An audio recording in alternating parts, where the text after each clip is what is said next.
চলতি একটা কথা আছে যে মেসির পায়ের কাছে বল এলেই সে বল বারপোস্টটাকে খুঁজে নেয়। যত দূর হোক কোনেই বারপোস্ট থাকুক না কেন, বারপোস্ট সেই বল সেই বারপোস্টকে খুঁজে নেয়।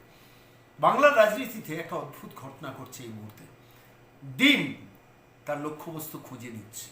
আপনারা দেখেছেন একের পর এক ডিমের লক্ষ্যবস্তু খোঁজা। অভিষেক বন্দ্যোপাধ্যায়কে আপনারা দেখেছেন যে সোনারপুরে একদম সরাসরি ডিম তার লক্ষ্যবস্তু খুঁজে নিয়েছিল।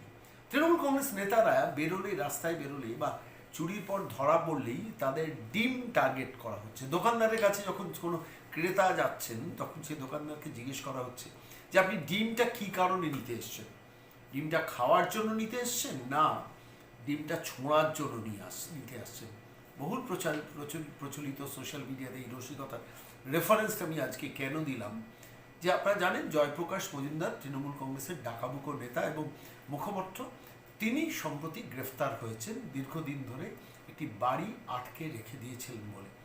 শেষ পর্যন্ত তিনি গ্রেফতার হলেন এবং সেই গ্রেফতারির পর তাকে আদালতে পেশ করা হচ্ছে।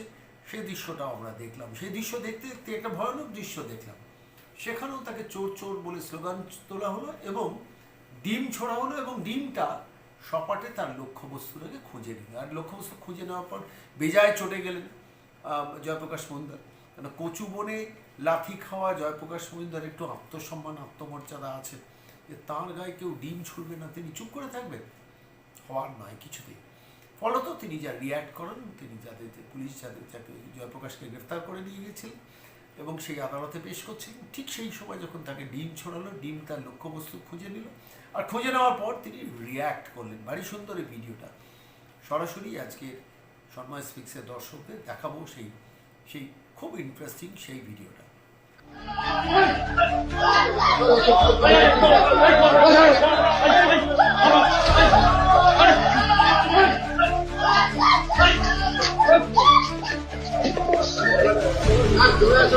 এগুলো আপনি আটকাতে পারলেন?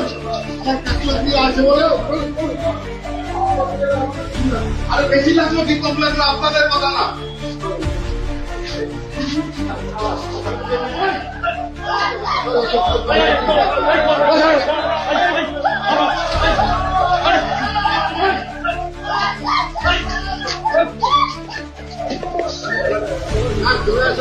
এগুলো আপনি আটকাতে পারলেন?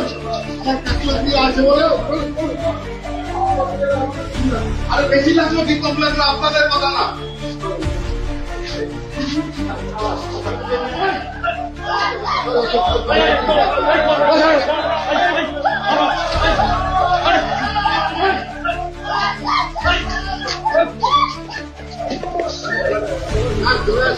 এগুলো আপনি আটকাতে পারলেন?